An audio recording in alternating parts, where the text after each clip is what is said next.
Week 39, Day 3, Morning Nourishment, Revelation 1:13.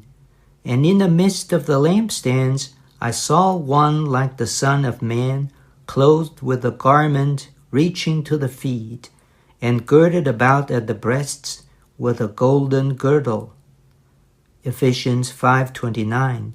For no one ever hated his own flesh, but nourishes and cherishes it, even as Christ also the church.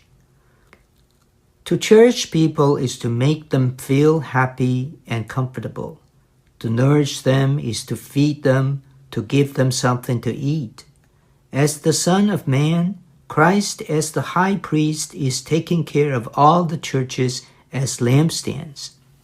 On the one hand, he is cherishing the churches in his humanity. On the other hand, he is nourishing the churches in his divinity. When we visit people, invite them to our home, or contact them before and after the meetings, we must be one with Christ to cherish and nourish them. Today's reading. Christ is the best model of cherishing and nourishing.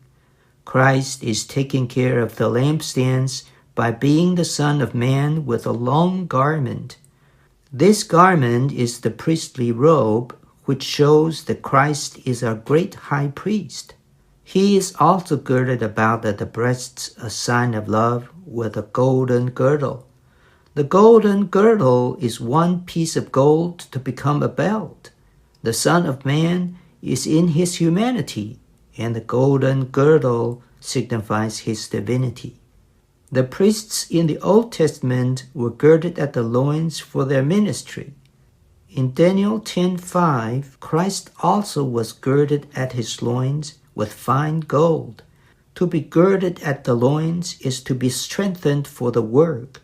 Christ has finished his divine work in producing the churches.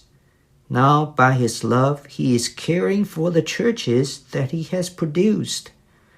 Now he takes care of the churches with the girdle not on his loins, but on his breasts, signifying love. I hope we all could realize that in these days, even among us, Christ is wearing a golden girdle on his breasts. The totality of Christ in his divinity has become a girdle. The golden girdle signifies Christ's divinity becoming his energy, and the breasts signify that this golden energy is exercised and motivated by his love. His divine energy is exercised by and with his love to nourish the churches.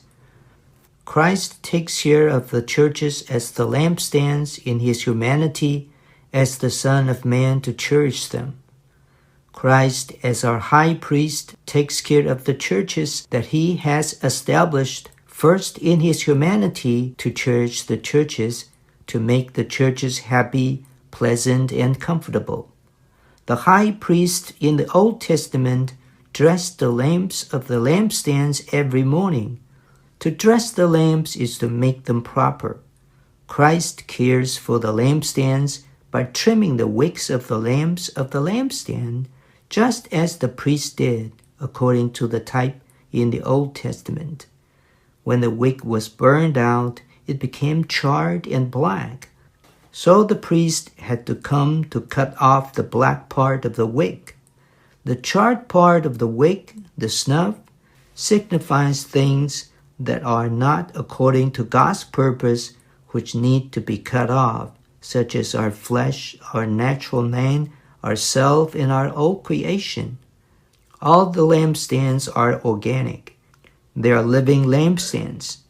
Since each church is a living lampstand, each church has much feeling. A church with charred wicks will not feel comfortable. I thank the Lord that today in his recovery, he is the high priest in his humanity. We do not have a high priest who cannot be touched with the feeling of our weaknesses, but one who has been tempted in all respects like us, yet without sin. Our Christ is the same as we are. He always sympathizes with our weaknesses in his humanity. He is the high priest in his humanity, taking care of us by cherishing us all the time.